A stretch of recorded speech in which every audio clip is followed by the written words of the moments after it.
Assalamualaikum warahmatullahi wabarakatuh. Di sini kelompok kami akan mempresentasikan tentang desain inverter satu fasa untuk pompa submersible dengan sumber energi gabungan solar cell dan mikrohidro. Sebelumnya, perkenalkan nama saya Hadiansa. Saya Fajar Aditya Ramadan. Saya Dian Labda. Saya Ahmad Samsudin. Saya Rigo Hajansa. Langsung saja ke penjelasannya. Pada poin pertama kita akan menjelaskan tentang pendahuluan atau latar belakang. Indonesia merupakan negara dengan sektor pertanian yang penting, di mana mayoritas penduduknya bekerja sebagai petani. Menurut data BPS tahun 2017, sekitar 37,68 juta orang atau 21,85% dari total pekerja Indonesia bergerak di bidang ini. Namun produktivitas pertanian sering terhambat oleh masalah kekeringan yang disebabkan oleh kondisi geologis dan distribusi irigasi yang tidak merata, sehingga pasokan air terbatas. Sebagai solusi, pemanfaatan energi terbarukan seperti solar cell dan mikrohidro mulai dikembangkan untuk menggerakkan pompa air irigasi.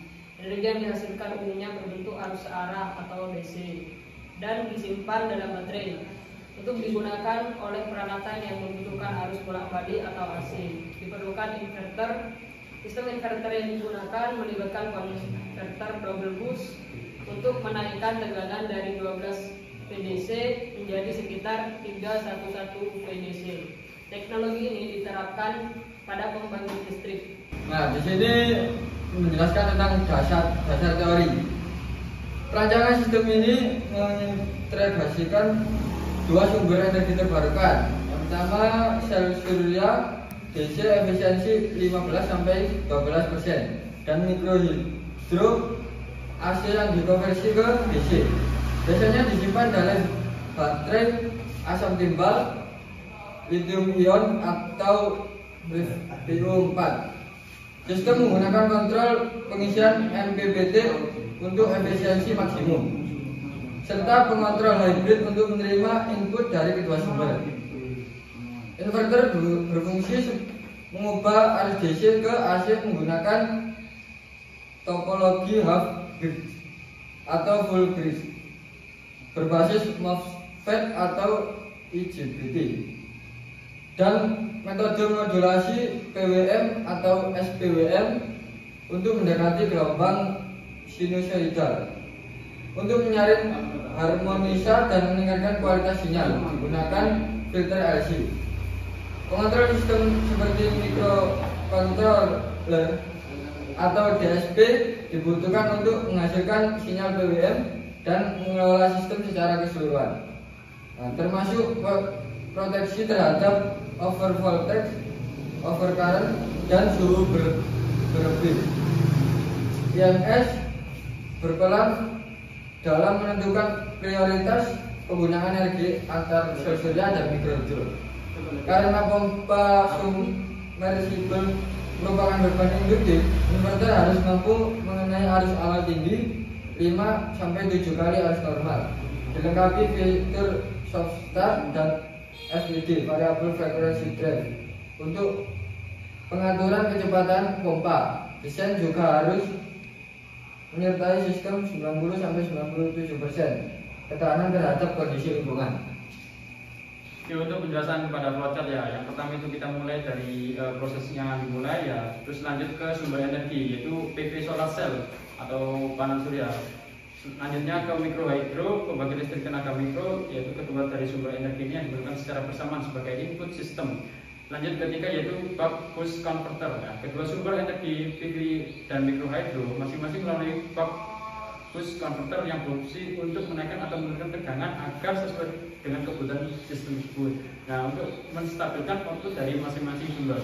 Selanjutnya yaitu DC bus. Nah, output dari kedua konverter ini yang dilakukan dari DC bus sebagai tegangan DC yang digabung. Nah, lanjutan kelima, sensor tegangan dan arus. Sensor ini mengukur tegangan, arus, dan data ini akan Arduino untuk menentukan langkah berikutnya.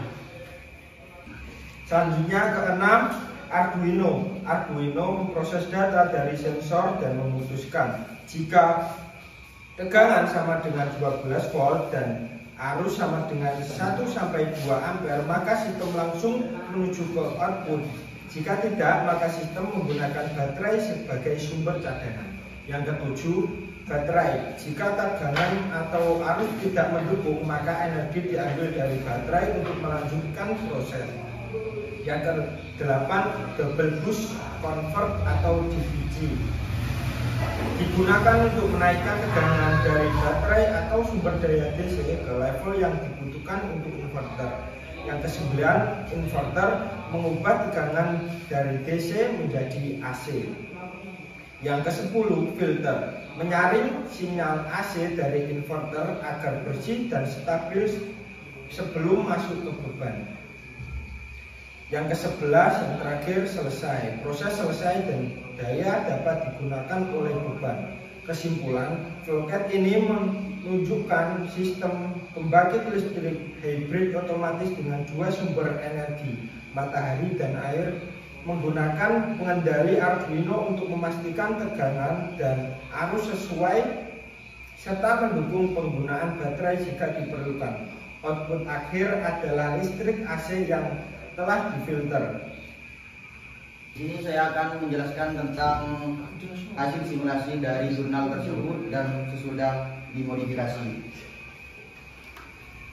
Di sini hasil simulasinya yaitu kita menggunakan beberapa komponen, namun saat disimulasikan terjadi keeroran atau ada yang bermasalah.